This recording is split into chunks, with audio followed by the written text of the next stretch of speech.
সবাই উঠে দাঁড়ান এবং জোরে হাততালি দিয়ে তাকে সম্বর্ধনা জানান। এটা আমাদের কাছে বিরাট একটা পাওয়া।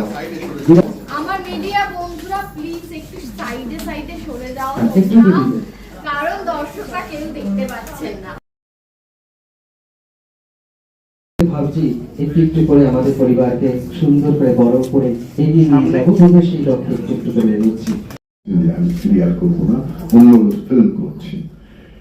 যাই হোক, আজকের এই বিশেষ দিনটিতে আসতে পেরে আমি নিজেকে সৌভাগ্যবান মনে করছি। আসলে ইন্দ্রাণী অনেকদিন ধরেই বলেছে ইন্দ্রাণী গাঙ্গুলি সৃষ্টি ডান্স একাডেমি যে প্রাণ প্রতিষ্ঠা করেছে, ডান্স পারফরমেন্স দেখলাম, খুব ভালো লাগলো। আর বাল্যকালের বন্ধু কৌস্তব চক্রবর্তী, যে নিজেও একজন আবৃত্তিকার, উপস্থিত আছে মহাশ্বেতা চক্রবর্তী, যে নিজে একজন লেখিকা। তো দুঃখের খবরটি হচ্ছে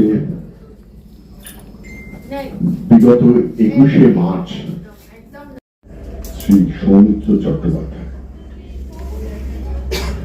যে রুমালটা হারিয়ে গেছে, তার জন্য কোনো দুঃখ নেই, এ কথা হলফ করে বলতে পারবো না। দুঃখ হচ্ছে ওই তুচ্ছ রুমালটার জন্য। অনেক ক্লান্তি মাখা হাত ময়লার রুমালটা সারাটা। তখন মনে হয় যে সত্যি আমরা ঠিক যেমন করে ভাবছি একটু একটু করে আমাদের পরিবারকে সুন্দর করে বড় করে এগিয়ে নিয়ে যাবো, সেই লক্ষ্যে।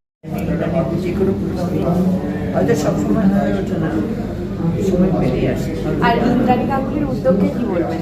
ইন্দ্রাণী ও তো সবসময় উদ্যোগী। আমার কিছু হলে আমি যদি হসপিটালে থেকে সেখানেও দেখতে যাই, দূরে ডাক করে, এমনিতে ফোন করে, খুব মানে কেয়ারিং।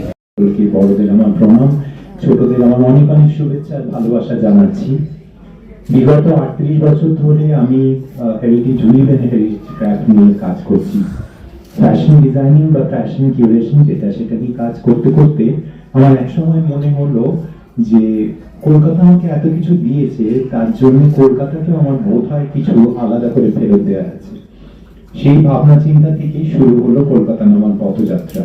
কলকাতা নামা ব্র্যান্ডটি মোটামুটি 2 বছর আগে আমি নিয়ে আসি এবং এটা মূলত মেইন এইম হচ্ছে আপনার বাংলা সৃষ্টি এবং বাংলা সৃষ্টিকে বিশ্বের দরবারে তথা ভারতের দরবারে তুলে ধরা।